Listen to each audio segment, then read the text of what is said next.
Вы смотрите новости, в студии Надежда Саханская. Здравствуйте. Главные темы этого утра. Оперативный выезд на помощь. В Кобяйском районе объявлен режим чрезвычайной ситуации. Молодые профессионалы, отмеченные наградами. Команда Якутии вошла в десятку сильных команд страны на чемпионате WorldSkills. Обладатели Кубка Федерации. В республике состоялся традиционный турнир по волейболу.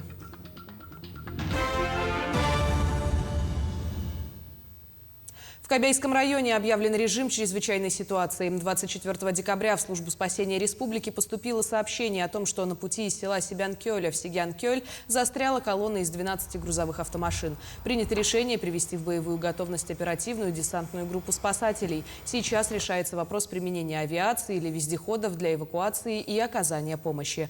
Навстречу автомобилистам выехали дорожные службы. Идет пробивка зимника.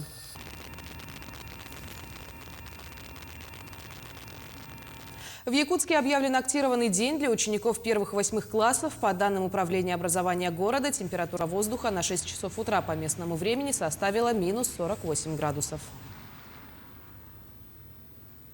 Прокуратура региона и правительство республики подписали соглашение о взаимодействии. Документ предполагает совершенствование нормотворческой деятельности, обеспечение единства правового пространства Российской Федерации на территории Якутии.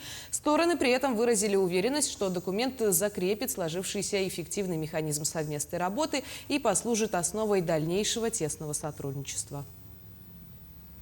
Глава Якутии Айсен Николаев провел рабочую встречу с министром по развитию Дальнего Востока и Арктики Алексеем Чекунковым. Во время встречи были обсуждены вопросы развития и модернизации социальной инфраструктуры республики в рамках реализации единой дальневосточной субсидии, а также старт программы подготовки управленческой команды для Дальнего Востока и Арктики «Муравьев-Амурский-2030».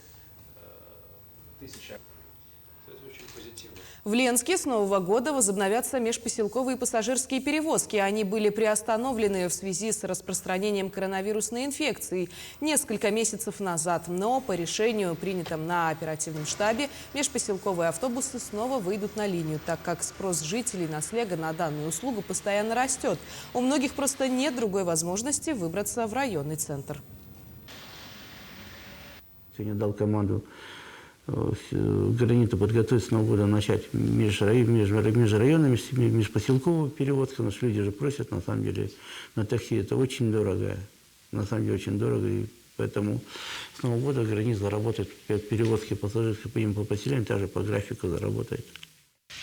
Таким образом, с 10 января автобусы начнут ездить по 6 направлениям: Чамча, Артон-Нахара, транзит через Северную Нюю в поселок Дорожный, Беченче и Мурия. С открытием зимника будет запущен маршрут до поселков Витин и Пилидуй. Сразу два радостных события отметили в селе Улаханан Хангаласского района. Это открытие нового жилого микрорайона Чечир и ввод в эксплуатацию нового здания детского сада на 90 мест. И микрорайон, и детский сад построены по линии Минсельхоза Республики. Подробности в сюжете Виолетты Засимовой. Микрорайон Чечир, предназначенный для работников сельского хозяйства и социальной сферы, начали застраивать жильем в 2019 году в рамках госпрограммы «Комплексное развитие сельских территорий». Под жилье здесь выделили 50 участков. Пока что отстроено около 10 домов, проложен асфальт и проведен газ.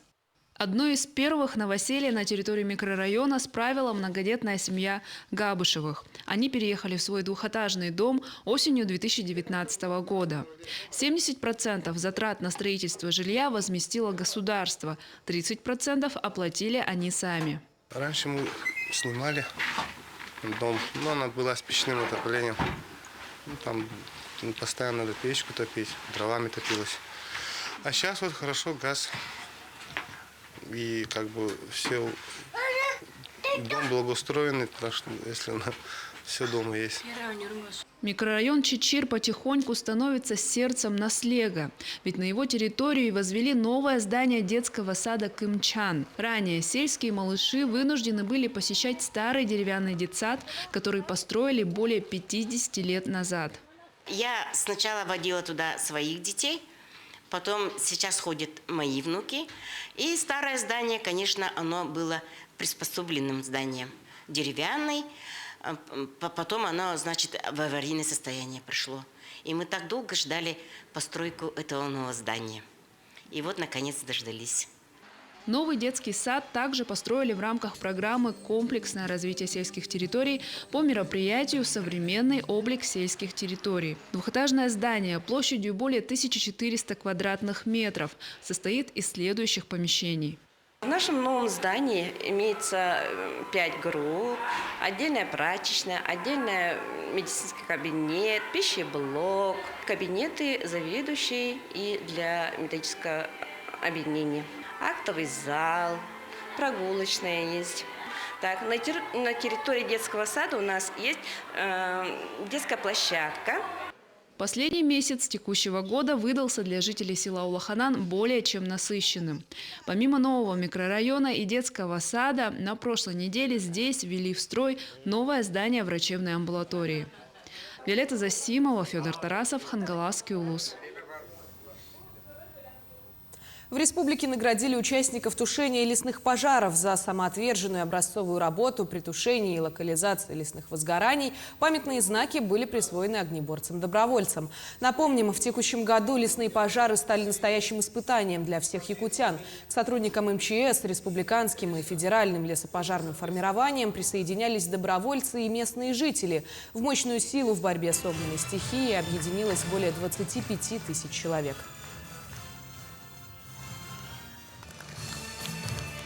Нет худа без добра, да, то, что наконец-то вот у нас, благодаря работе главы региона, Министерства природных ресурсов Российской Федерации Козлова Александра Александровича, в разы увеличено финансирование мероприятий, которые должны идти на предотвращение пожароопасного сезона. Почти 5 раз увеличено это финансирование, и мы надеемся, что и те люди, которые непосредственно профессионально занимаются этим делом, я считаю, что должны поклясться, чтобы такого года в следующем году не повторилось. По итогам финала 9-го национального чемпионата «Молодые профессионалы», проводимого по стандартам WorldSkills среди студентов профессиональных образовательных учреждений и школьников, команда Якутии вошла в десятку самых сильных команд страны. В финале конкурса республику представили 29 конкурсантов по 25 компетенциям в категории «Молодые профессионалы» и «Юниоры». В национальном чемпионате Якутии команда завоевала 2 золотых и 6 бронзовых медалей, а также 8 медальонов за профессионализм. Председатель правительства Якутии Андрей Тарасенко вручил победителям и призерам благодарственные письма главы Якутии Айсена Николаева. Мирнинскому отделению российского движения школьников выделят офис. Этому посодействует компания «Алроса». Все началось с обращения ученика «Алроса-класса» Владислава Бурнашова. Именно он попросил генерального директора компании Сергея Иванова о предоставлении школьникам отдельного офиса. Теперь 905 детей, состоящие в российском движении школьников, будут собираться в отдельном кабинете во Дворце детства. Здание достроят в 2022 году. На его строительство «Алроса» направила 230 миллионов рублей. Мы уже хотим пригласить новых участников такого масштабного общероссийского движения. Для них мы специально предлагаем зарегистрироваться на сайте Российского движения школьников rdsh.rf, где они смогут уже познакомиться с нашими проектами, мероприятиями, направлениями деятельности. И в дальнейшем уже через эту платформу мы сможем выявлять потенциалы детей Мирнинского района как участие в федеральных проектах, так и для начала реализации инициатив детей в Мирнинском районе. Якутяне присоединились ко всероссийской акции «Чудо на льду». Жители столицы нарисовали огромную новогоднюю открытку в честь деда Валерия, который на протяжении 10 лет поздравлял Россию, изображая открытки на снегу. О доброй традиции продолжит Саргалана Неустроева. На улице сейчас минус 44 градуса мороза, но по ощущениям все минус 50. Пробыв снаружи буквально 30 минут, лицо покрывается инеем, становится очень холодно. Однако густой туман и суровые якутские морозы не стали помехой для тех, кто решил продолжить добрую новогоднюю традицию Валерия Мельникова. Все началось 10 лет назад в селе Марково Амурской области. Именно там появилась первая новогодняя открытка. Зимние поздравления Валерия Мельникова быстро обрели популярность и стали настоящим достоянием села. В конце октября прошлого года Валерия не стало. Мужчина скончался от коронавируса. Но местные жители решили продолжить его дело и обратились к скульптору из Благовещенска Алексею Сидорову. Лично не был знаком, но идея хорошая. Вот, делал ее в таком самобытном стиле человек, молодец. Несмотря на то, что от него не было какого-то там художественного образования. Действительно, нужно отдать должное человеку, что делал волшебство, так сказать.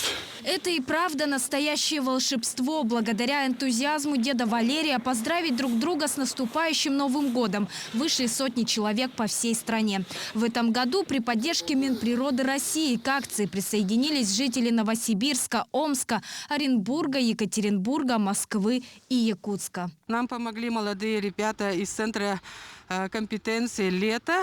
Мы очень им благодарны. Сегодня они нарисовали эскиз. Мы распределили по бригадам людей. Принимали еще участие наши сотрудники Министерства экологии.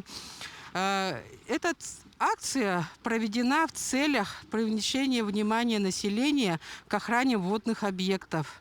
Это экологическая акция. Но, естественно, это добрая открытка с наступающим Новым годом.